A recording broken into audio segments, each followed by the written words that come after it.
I wouldn't say it has the beastliest projection. In fact, I mean, it's above average. I wouldn't say this lasts all day either. This thing is definitely delicious, so let's explore.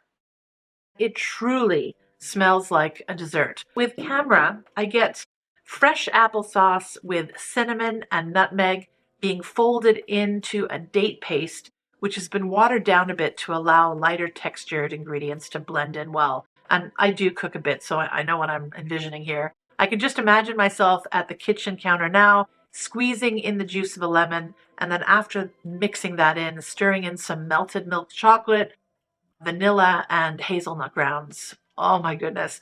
But this is so high calorie.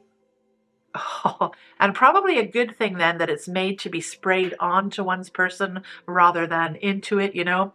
Of course, it has some non-edible components as well, and that only serve to amp up the sensory experience. Some sexy, rich white florals and resins and woods.